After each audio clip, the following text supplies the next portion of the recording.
రోమపత్రిక 15:22 నుంచి, ఈ హేతువు చేతను మీ యొద్దకు రాకుండా నాకు అనేక పర్యాయములు ఆటంకము కలిగెను.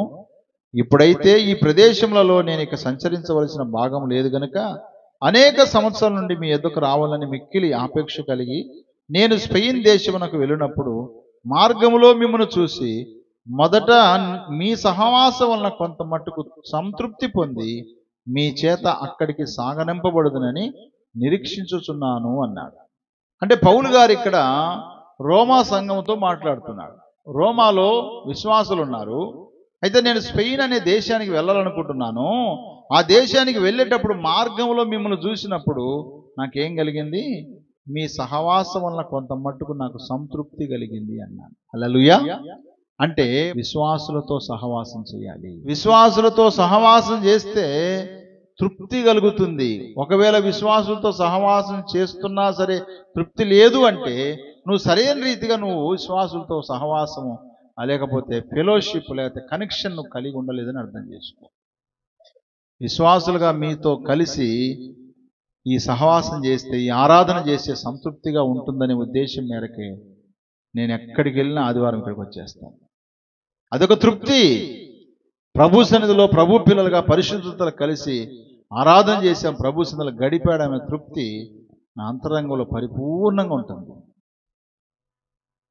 కాబట్టి విశ్వాసులతో మనము సహవాసం చేస్తే మనకేముంది? తృప్తి ఉంటుంది.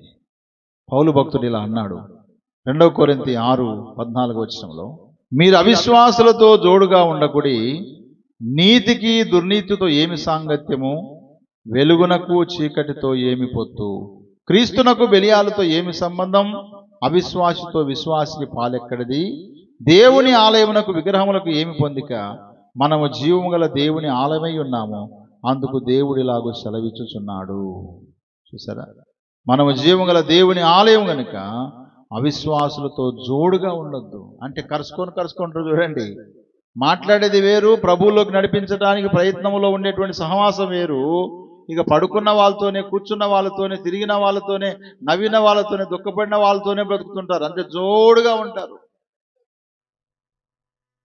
కొత్తగా ఎవరికైనా పెళ్ళి అయితే ఏం చూస్తారు? ఫస్ట్ వాళ్ళ ఈడు జోడు చూస్తారు. ఫస్ట్ వెంటనే మార్కులు వేస్తారు. అబ్బాయి కొంచెం కర్రెగున్నాడు, ఆ అమ్మాయి కొంచెం ఎర్రగుంది, అతని కొంచెం హైట్ ఉన్నాడు కదా, కొంచెం చెవుల కాడుకుంటే బాగుండు, వీళ్ళు పెద్ద డాక్టర్లు అయింటారు.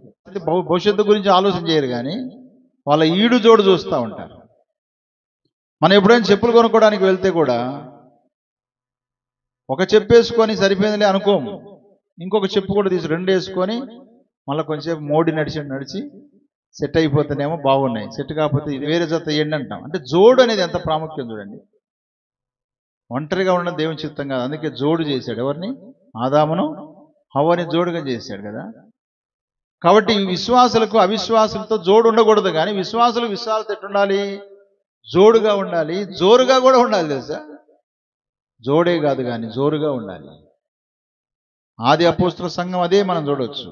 అపోస్తుల 2:41 కాబట్టి అతని వాక్యం అంగీకరించిన వారు బాప్తిసం పొందిరి, ఆ దినమందు ఇంచుమించు 3,000 మంది చేర్చబడిరి.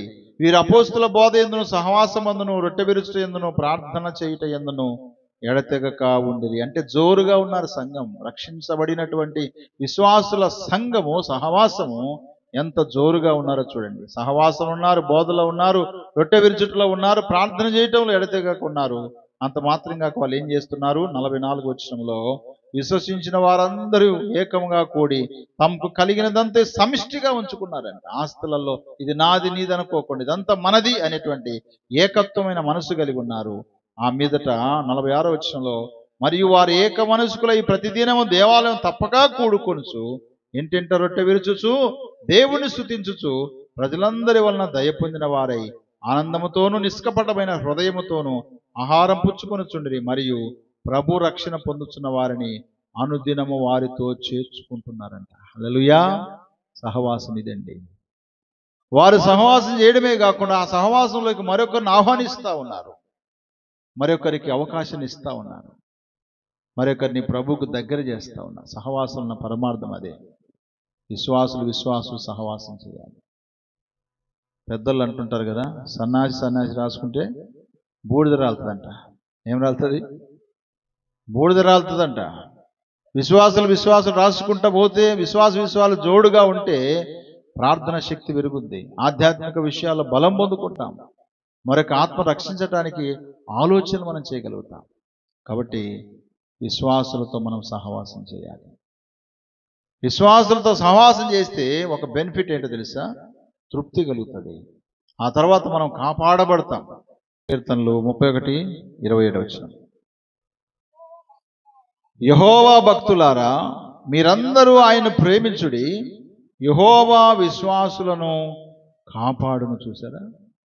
విశ్వాసులతో సహవాసం చేస్తే విశ్వాసులను దేవుడు కాపాడుతాడు. ఆ కాపాడబడినప్పుడు మనం కూడా కాపాడబడతామా లేదా చెప్పండి? నోవాహు ఓడ కట్టాడు. నోవాహు ఓడలోకి తన భార్య తన పిల్లలు వెళ్ళారు. కాపాడబడ్డారా లేదా? నీ ఎంత తిక్కలోడు ఎవరు లేడని భార్య ఒకవేళ నిర్లక్ష్యం చేసింటే, మా అమ్మదే కరెక్ట్ అని కొడుకులు వాళ్ళమ్మ మాట వింటే, మా భర్తలు చేసింది వాస్తవమే అని వాళ్ళతో పాటు ఉండింటే, మిగతా ఈ 7 మంది జలప్రలయం కొట్టుకొని పోయేవాళ్ళు. కానీ విశ్వాసాన్ని కాపాడుకుంటూ ప్రభు కోసం బ్రతుకుతున్న నోవాహు యొక్క విశ్వాసంలో మీరేం చేశారు? కాపాడబడ్డారు. తెలుసా? అలాగే దేవుని ప్రజలను ఇశ్రాయేలు ప్రయాణం చేసి వచ్చినప్పుడు యోర్దాను దాటిన వెంటనే యెరికో పట్టణానికి వెళ్ళేటప్పుడు వేశ్య అయినటువంటి రాహాబు ఆమె యొక్క విశ్వాసము తన కుటుంబాన్ని ఏం చేసింది? కాపాడింది.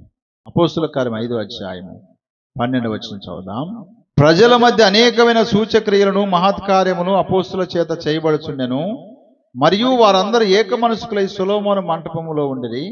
కడమ వారిలో ఎవడనూ వారితో కలుసుకుంటకు తెగింపలేదు గాని ప్రజలు వారిని గణపరచుచుండిరి. పురుషులను స్త్రీలను అనేకులు మరి ఎక్కువగా విశ్వాసులై ప్రభు పక్షముగా చేర్చబడినంట. అంటే విశ్వాసులతో మనము సహవాసం చేస్తే ప్రభు పక్షంగా చేర్చబడతాము. వీళ్ళు ప్రభు పిల్లలు అని తెలియపరచబడుతుంది. మొట్టమొదటిగా క్రైస్తవులు అనబడినటువంటి పట్టణం ఏది తెలుసా? అంతియోకయలో క్రైస్తవులు అనబడ్డారు. క్రీస్తును అనుభవిస్తున్నందుకు, క్రీస్తును అనుసరిస్తున్నందుకు, క్రీస్తు పిల్లలు కలిసి తిరుగుతున్నందుకు వీరు క్రైస్తవులు, దేవుని బిడ్డలని గ్రహించగలిగారు ఆ పట్టణంలో ఉన్నవారు. కాబట్టి ప్రియులారా, విశ్వాసులతో మనం సహవాసం చేస్తే ప్రభు పక్షమున ఉన్నారు అని గుర్తించగలుగుతారు. ప్రభు పక్షున లేకపోతే, విశ్వాసులతో మనం ఉండకపోతే మనం చాలా నష్టపోతాం. తెలుసా? నిర్గమకాండము 32:26 పాలెము యొక్క ద్వారమున నిలిచి యెహోవా పక్షమున ఉన్నవారందరూ నా యొద్దకు రండి అనగా లేవీలందరూ అతని యొద్దకు కూడి వచ్చిరి. అతడు వారిని చూసి, మీలో ప్రతివాడు తన కత్తి తన నడుము కట్టుకొని పాలెములో ద్వారము నుండి ద్వారమునకు వెలుచు, ప్రతివాడు తన సహోదరుని, ప్రతివాడు తన చెలికాన్ని, ప్రతివాడు తన పొరుగువాన్ని చంపవలనని ఇశ్రాయేలు దేవుడైన యెహోవా సెలవిచ్చుచున్నాడనెను. లేవీలు మోషే మాట చొప్పున చేయగా ఆ దినమున ప్రజలలో ఇంచుమించు 3,000 మంది కూలిరి. చూసారా? మోషే నా పక్షాన్ని ఎవరైనా ఉన్నారా మీరంటే లేవీలైన పక్షానికి వచ్చారు. అంటే వారి కుటుంబ సభ్యులందరూ వచ్చేసారు. అనగా విశ్వాసితో సహవాసం చేసినప్పుడు నిజంగా ఎంత క్షేమం ఉంటుంది చూడండి. ఒకవేళ వారు రాలేకపోయింటే మోషే వీరి గురించి సాక్ష్యం చెప్పేవాడు కాదు.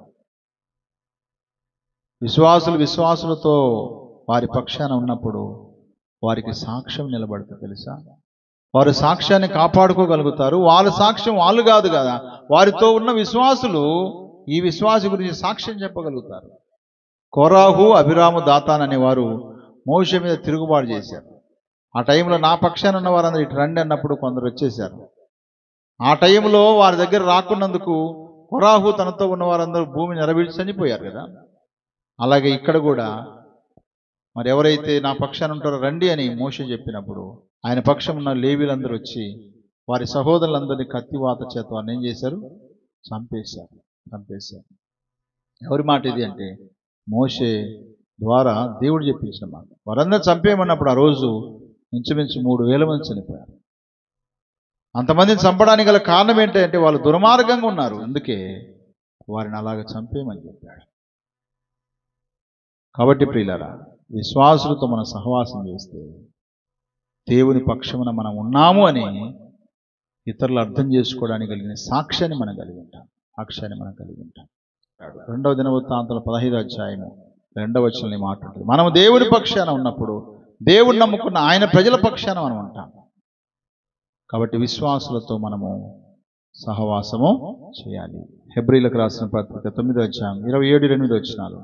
మనుషులు ఒక్కసారి మృతి పొందవలనని నియమింపబడెను, ఆ తర్వాత తీర్పు జరుగును. అలాగుననే క్రీస్తు కూడా అనేకుల పాపములను భరించుటకు ఒక్కసారి అర్పింపబడి తన కొరకు కనిపెట్టుకొని ఉండు వారి రక్షణ నిమిత్తము పాపము లేకుండా రెండవసారి ప్రత్యక్షమగును అన్నాడు. అంటే విశ్వాసుల కొరకు ప్రభువు రెండవసారి రానయ్యున్నాడు. హల్లెలూయా. కాబట్టి ప్రియులారా, విశ్వాసులతో సహవాసం చేస్తే మనకు తృప్తి కలుగుతుంది. విశ్వాసులతో సహవాసం చేస్తే మనం కాపాడబడతాం. విశ్వాసులతో సహవాసం చేస్తే ప్రభు పక్షాన ఉన్నవారిగా అవుతాం. విశ్వాసులతో సహవాసం చేస్తే మన గురించి సాక్ష్యం పలకబడుతుంది. విశ్వాసులతో సహవాసం చేస్తే విశ్వాసుల కొరకు వచ్చేటువంటి ప్రభు రాకడలో మనం ఏమవుతాం? ఎత్తబడతాం. కాబట్టి ఈ విషయాలు మనం గుర్తుపెట్టుకుందాం. మన జీవితంలో క్రీస్తు నమ్మిన విశ్వాసులతో సహవాసం చేస్తూ తృప్తి కలిగి కాపాడబడుతూ ప్రభు పక్షాన్ని నిలబడి ప్రభు సాక్షులుగా మనం బ్రతుకుతూ ప్రభు రాకడలో విశ్వాసంగా ఎత్తబడదాం. దేవుడు అలాంటి కృప, అలాంటి సహవాసాన్ని పరిశుద్ధాత్మ దేవుడు మనందరికీ సహాయం చేయనుగాక. ఆమేన్.